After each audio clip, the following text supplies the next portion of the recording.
Their political leaders often doubled as religious leaders. Compliance and submission to the will of the political establishment was not simply a civic duty, but a religious one. Very much unlike in Igbo societies, there was nothing particularly odd or shameful about a man aspiring to live a modest life as a farm worker, craftsman, or a nomadic cattle herder. But contrary to commonly held prejudices, the Hausa Fulani were not in any way lazier or inherently less enterprising than their southern counterparts. They simply had a deeper appreciation for religious discipline and had a more socially conservative worldview. However, there is no denying the fact that while the unquestioning submissiveness of northern societies to the theocratic establishment guaranteed internal stability and order, it also meant that the north was a lot less economically vibrant. Northerners were generally less open to new ideas and often completely rejected secular education in favor of Islamic education. Demonstrating the extent of Nigeria's north-south divide, some studies estimated that as at Nigeria's independence in 1960, northern Nigeria had an English literacy rate of just 2%, compared to the southeast, which had an English literacy rate of 19.2%. The Yorubas, which formed about 75% of Nigeria's southwestern population, were in many ways a sort of halfway house between the Igbos and the Hausa Fulani, both in terms of their religious affiliation and their political history. Although also majority Christian, they nevertheless had significant populations of Muslims as well as followers of the ancient Yoruba religions. In simple terms, the traditional Yoruba political structure was basically less autocratic than the Hausa Fulani, but not as democratic as the Igbo. For centuries, Yoruba societies were ruled by kings known as Obas, who governed in close consultation with chiefs, priests, and priestesses. Culturally, the Yorubas were quite similar to the Igbo in their appreciation for individual drive and ambition. However, the Yorubas tended to channel their energies towards excellence in the arts and academia, as opposed to pure industry and wealth creation. Many often point to the Yorubas' deep appreciation of the arts as the reason why many of Nigeria's most prominent cultural icons, such as Afrobeat legend Fela Kuti and the Nobel Prize laureate Professor Wole Soyinka, have been of Yoruba ancestry. But to say that the differences between Nigeria's three main tribes meant that every Igbo, Yoruba, or Hausa Fulani person hated anyone who wasn't from their tribe would be very far from the truth. In reality, most Yoruba societies got on well enough with Igbo societies. The main culture clash, if you like, was between the Hausa Fulanis of the north and the two major ethnic groups of the south. Prior to the colonial era, ancient Yoruba kingdoms such as the Oyo Empire had for many years suffered under several waves of jihadi attacks by the Islamic Sokoto Caliphate of the north, led by the famous Sultan Uthman Dan Fodio.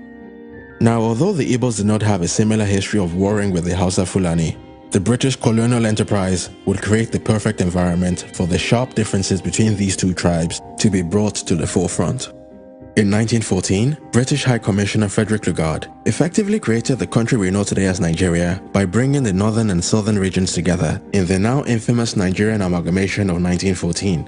Till this very day, the feeling amongst many Yoruba and Igbo historians is that one of the main purposes of this amalgamation was to place the more affluent south under the control of the autocratic north. The theory goes that by joining the more educated and therefore less controllable southern region to the much larger northern region, the British government was better able to implement its policy of indirect rule, as the amalgamation essentially gave dominion over the entire country to the northern elites, who were significantly less rebellious and generally more amenable to British interests. It is also worth noting that from 1914 onwards, the British adopted a practice of placing northerners in key leadership positions within the colonial administration. Despite being generally better educated, southerners were more often than not limited to managerial and executive roles within the colonial apparatus. When the struggle for Nigeria's independence began to take shape, it was mainly Yoruba and Igbo intellectuals such as the political activist Fumi Ransom Kuti and the renowned jurist Jaja Wachukwu that led the fight for Nigeria's sovereignty. According to some historians, many of the northern elites were not at all welcoming to the idea of an independent Nigeria, as they feared that independence would mean losing the privileged positions that they had enjoyed under the colonial structure. The story goes that as a condition for them agreeing to support the push for Nigeria's independence, the northern leadership specifically demanded that the new nation maintain its colonial political structure. And even though it pretty much guaranteed a continuation of the North's dominance, the Igbo and Yoruba leaders, in their desperation to gain independence at all costs, agreed to the North's demands. And so upon its independence on the 1st of October 1960, the Nigerian state was divided into 3 geopolitical regions, in which a disproportionately large northern region was united with 2 smaller eastern and western regions.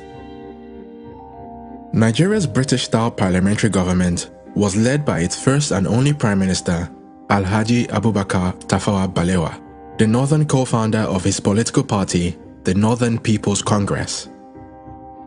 Tafawa Balewa's NPC party governed in coalition with the Igbo-aligned National Council of Nigeria and the Cameroons, which was led by Nigeria's Governor-General, Dr. Nnamdi Azikiwe, the man who would later go on to serve as the ceremonial president of the First Nigerian Republic, which was established in 1963. The Yoruba-aligned Action Group Party, which was headed by Chief Obafemi Awolowo, played the opposition role. If unity was the goal, then the Nigerian state had gotten off to a very bad start. Nigeria's parliamentary system was a bit of a farce, as Nigeria's 3 main parties were not built around ideology, but on ethnic nationalism. With the vast majority of Nigeria's general population still largely unfamiliar with the Western-style democratic system of their new country, pretty much everyone voted based on ethnicity. The Southwesterners voted for the AG, the Southeasterners for the NCNC, and the Northerners for the NPC. And as the Northern region was by far the largest constituency, the NPC was basically guaranteed control over Nigeria, as none of the other 2 parties could compete with the NPC's large northern voting base. As you can imagine, it was only a matter of time before the shoddy foundations on which the Nigerian state had been built began to show serious signs of strain. The entrepreneurial spirit of the Igbos would see many of them move out of their hometowns in search of all the opportunities their new nation had to offer. From Lagos to Benin, Port Harcourt, and even major northern cities like Kano and Kaduna, Igbos began to build businesses and pioneer new industries in the places they migrated to. But as is often the case with successful immigrants, it wasn't long before many of the locals, especially in the north, began to feel more than a bit uncomfortable with the success of their new neighbors.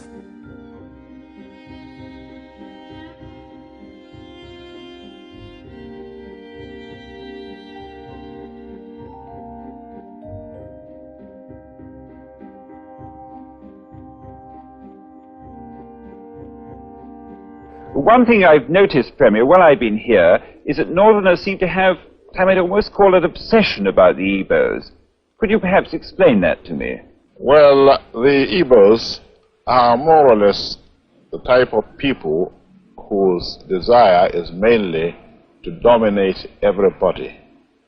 If they go to a village, to a town, they want to monopolize everything in that area.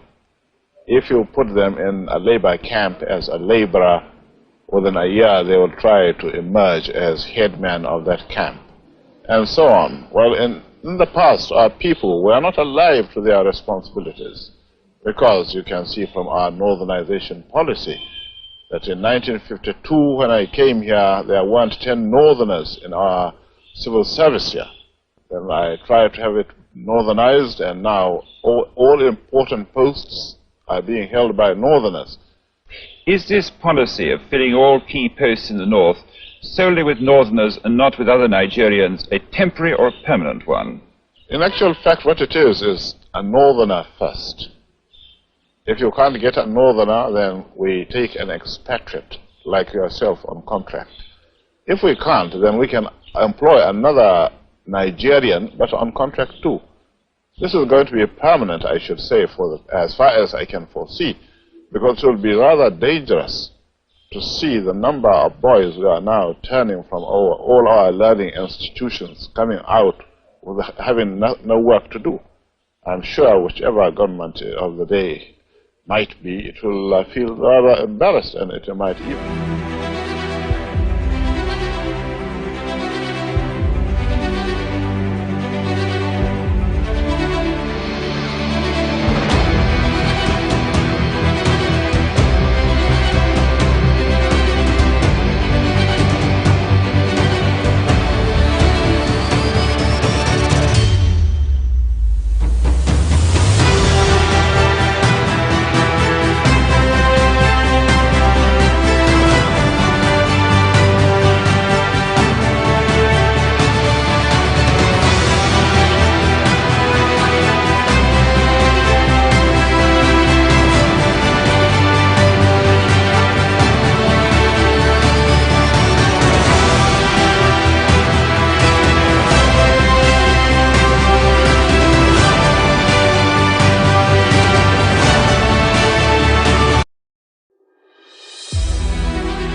and gentlemen, I'm your DJ. This is it.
DJ Christian Ogga.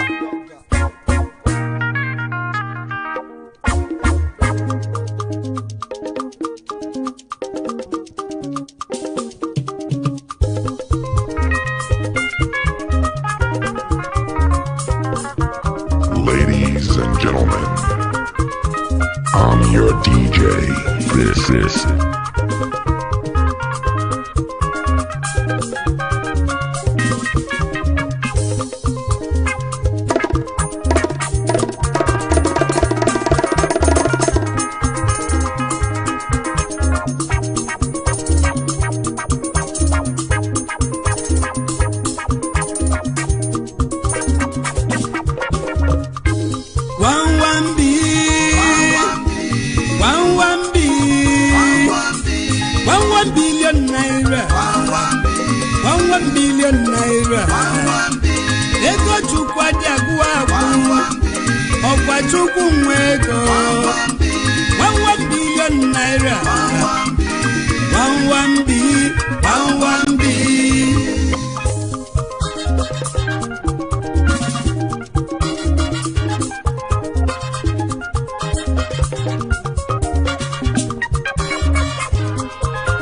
Mana geje mbibi ma ọ bụ lani wekwa nwa ogbenye onye na-enwere ego na fuju anya o nwere akụkọ nchọli ka ọlụ unu o nwere ife melede jibe nwe o nwere ife ndị yoba chukwu 1 billion o nwere ife ndị yoba chukwu 1 bi ọ bụ nke ọlụ unu ọ bụ nke ọlụ na akụkọ ọ bụ nke ọlụ na ife melu ndị igwe yoba chukwu 1 billion naira unasimuko ọbụ nkọlu na akụkọ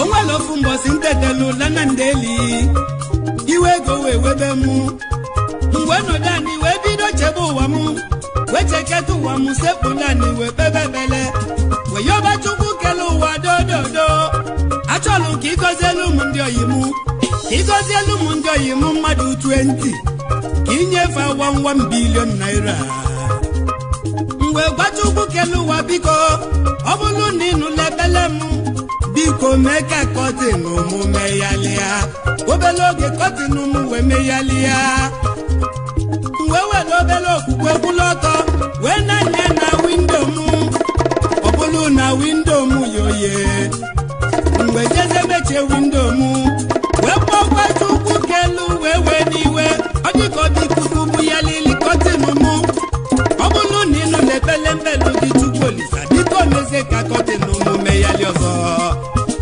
ebe ọ bụ na Aliko Dangote onye Awụsa nwelu $20 billion Mike Adenuga onye Yoruba nwelu $15 billion Folorunsho Kija na Femi Otedola onye Yoruba na fa nwesịrị $10 billion Chukwu Olisa ọkwa ndị nwe ego ebe ọ bụ na ndị Awụsa na ndị Yoruba nwelu bilibili na dọla gozielu m ndị oyi m na naira kelu m ndị oyi m 1 billion naira ọ bụ na ị chọrọ ka Chukwu nye gị 1 billion naira ngwa wenye aka enu 1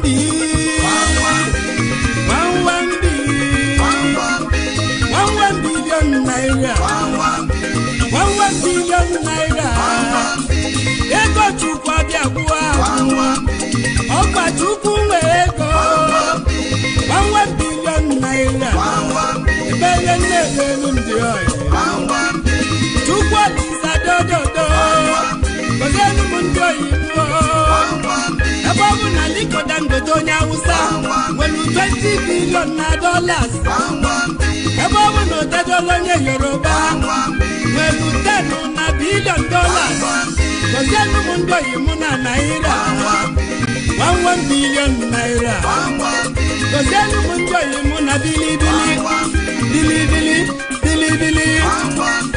Chief Vincent Ebumbola Adankizizi na Nnọfịa Dinoso Music Odogwuma Chukwu ga-enye gị 1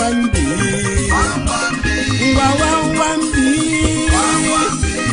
1 billion naira bilibili na aka mma ego naira etigo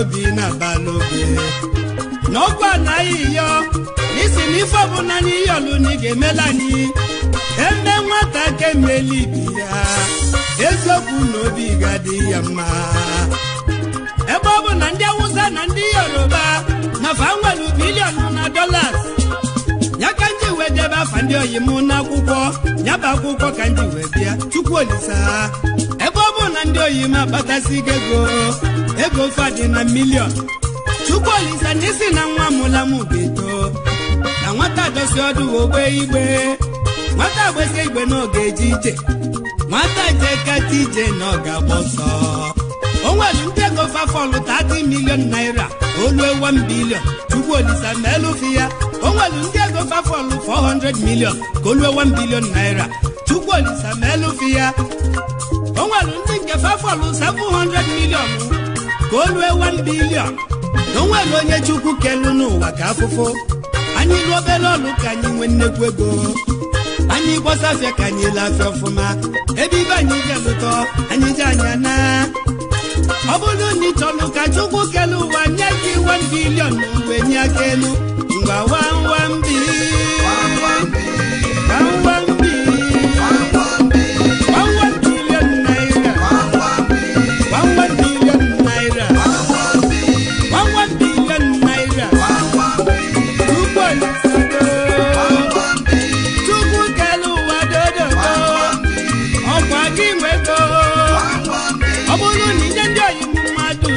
1 billion naira.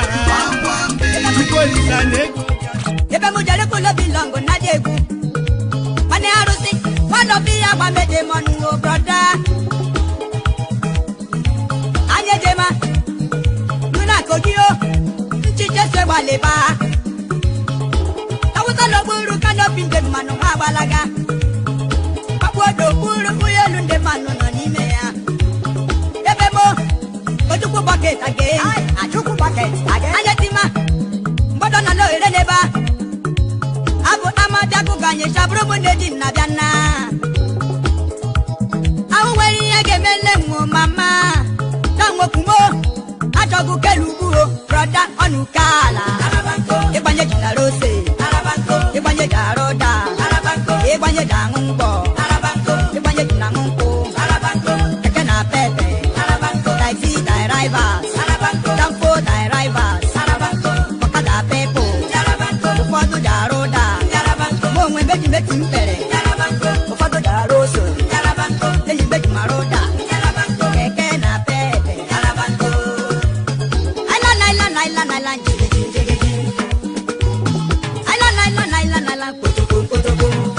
Dame. Asuwepe. Abalide. Olama mele yoyo. Oni me. Ndama bela gambeja bebe. Emre ni na ijokuo. Emre ni neje wapo. Majinem. Onya mejoro bara nyo mama. Onya mejoro mabara. Ewe beneloa. Na ojaduru. Emre ni na ijokuo. Emre ni neje wapo. Afano. Santos. Manya no be one of the agua.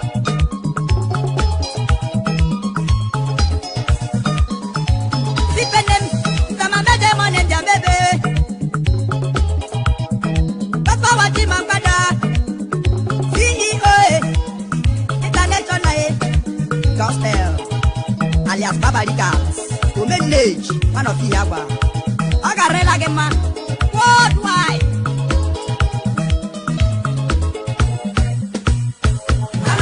Ebanye jina rose. Ebanye jaroda. Ebanye dangungo. Ebanye jina ngungo. Keke na pepe. Taxi drivers. Tampo drivers. Okada pepo. Ufodu jaroda. Mwe beji beti mpere. Ufodu jaroso. Beji beti maroda. Keke na pepe. Obodo la uruano. Ongu neba. Agapagaba. Sayoro. Shake. Ale. Yezo kweze kutile mumu wanyi ndamru ni Mo State, mama. Yezo kweze kutile mumu wanyi ndamru ni Mo State, papa. Looking at all of them, he must kill him go to it. Looking at all of them, he must kill him go to it. Kalila mekume, jagambu munde jebe. Abro munde jimetima. Taendi were mwayo gama. Anyebebo, onyamitimbe bole. Egwanye jagamba goboro. Egwanye jagochicha. Ndanye jinagamba. Ndanye jarose. Keke na pepe. Taxi drivers. Tampo drivers. Mokada pepo. Mwe meji maroda. Enyi, ije timpere. Egwanye jinarose. Ochi jaroda. Egwanye jinahungo.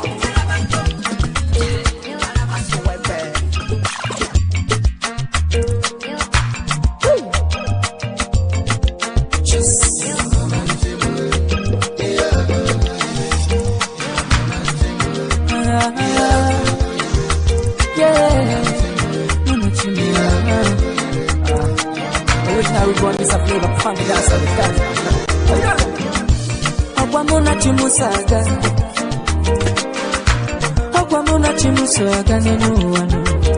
Onine chukunya lumuka mujaga. Shiomale, ogwamuna give for life. Ume. Ogono bando na risikenu, okoya kanye naro. wisdom and understanding. Okoya kanina yo. Okwachotolu onyeka muga ponu. Akwalele kamune benebe. Iju wabo wamuna chimusaga. Ijawele okoya kanina yo. Aichebe jebe ya. Ainaba naba ijawele. Aichebe jebe ya. Ainaba naba ijawele.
one can Chukunama.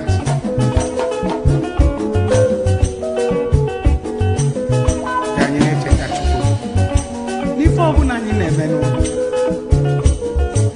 I will be to pose. Makana Jesus, Onyendo.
Stereo music power.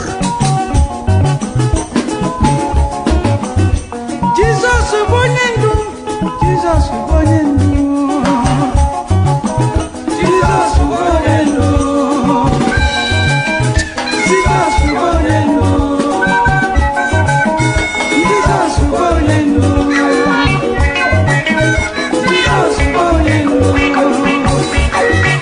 Jesus Ubonyendu, Jesus Ubonyendu, Jesus Ubonyendu.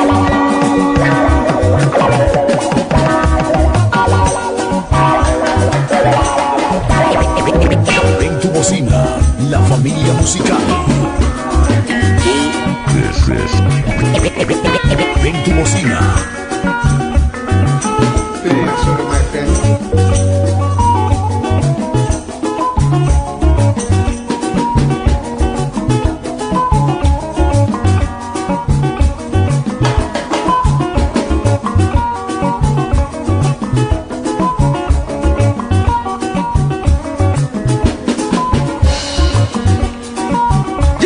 Ubonyendu nenu wakanyinu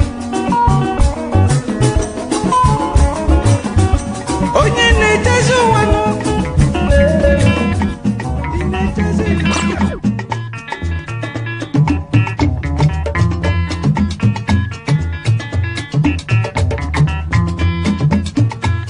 The Christian Doctor.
What God has joined together, let no man put asunder.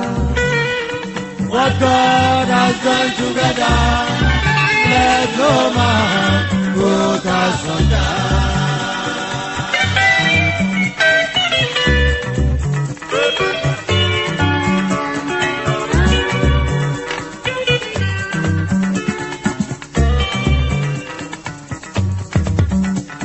What God has joined together, let no man put asunder. What God has joined together, let no man put asunder.